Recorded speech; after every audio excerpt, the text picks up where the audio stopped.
So apparently UN is relocating many of its staffs from New York to Nairobi, Kenya. And it had people questioning why exactly they're doing this. Let's look at this from the Kenyan point of view. Kenyans were asking, why do you need to relocate? This is, by the way, it's reported that this is a mass relocation. Let me read for you what Pulse Life Kenya reported.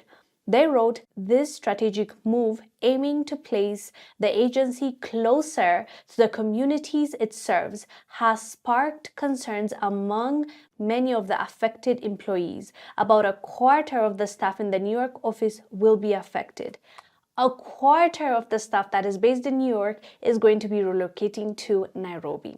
People were questioning, let's not even get into what exactly they're doing here, what exactly they want to be, because according to their reports, they want to be closer to the people they want to serve, right? So we'll get into that in a little bit, but I want to talk about how much this is going to impact the Kenyans on the ground. Kenyans that are looking for a job, Kenyans that are going to be affected because of this when it comes to gentrification. As you know, whenever expats or foreigners are sent to countries like African countries, they are going to put them in areas or place them in areas where they think are the safest, or they think they're going to be easier. They're going to have access to more things, right? So this has caused a lot of gentrification in a lot of cities, and that's a problem not just with UN staff, but many international organizations, multinational organizations. Whenever they come to a country, they make things more expensive for the locals, and the locals don't appreciate that for obvious reasons. If they were buying bread for $1, now it's going to be $3, because guess what? The expat or the staff member from New York that was relocated to Nairobi is going to afford more, is going to have US dollar, so he is going to use that, and people are going to increase the price, and the rent is going to go up, and the cafes, restaurants price are going to go up, and that has been a problem for African countries, and specifically cities, main cities like Nairobi. I have also followed up on the Cape Town situation. There's lots and lots of Americans, digital nomads, that are moving to Cape Town, South Africa, and they are actually making it hard for the locals to buy a house, to rent a house, to be able to afford that area, because guess what? They have US dollars, and the US dollar is much more powerful than many currencies in the continent of Africa. So I've seen some people complain about that as well. So when it comes to the UN story, they said that this is a mass relocation. This is not just 1 or 2 employees or even 10, 20 employees. This is, according to the report, a quarter of the staff that is in New York is supposed to move to Nairobi.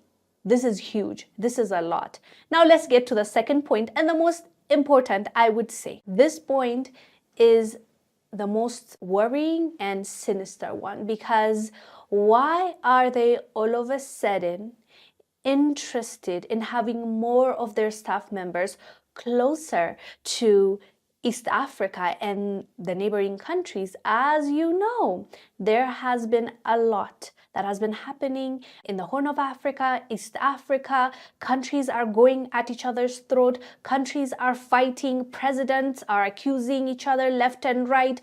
There's threats going around. There's so much that is going around. And 3 weeks ago, we reported on the CIA director coming to visit Kenya and Somalia and had a talk with the leaders. So when everything is being said and done, now the UN wanting to be more involved in East Africa, and specifically wanting to have a space in Nairobi, and according to them, to be closer to the people that they're serving, it's a red flag. And I understand why people are skeptical about this move, especially those that have seen or read up on what has been happening and how the UN has been used to basically destabilize countries in the name of helping them. We've seen how the troops are being kicked out of African countries left and right because the people themselves are accusing these troops of making things worse in their countries, and they want them out.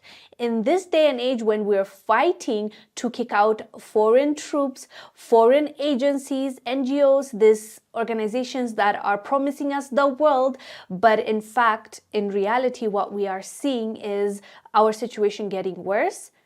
I don't like the idea that there's a mass relocation to Africa by UN staff members. It's just unsettling. We don't like it. We don't like the fact that this is the time that they chose to relocate most of their staff members. And as you know, whenever you tell a story, it depends on which version or who is telling the story. And the report that I read up on this was from the staff members. And they were saying that, where are we moving? Where are we relocating? And they were complaining. And let me tell you something, we don't want you to be here. So maybe there's a way we can both get our ways. You can stay in your country and we can have our own here without any interference or aid from UN. Anyways, fam, let us know down below what your thoughts are about this mass relocation from New York office to Nairobi. I am Wongel Zelalem. I'll see you on the next one.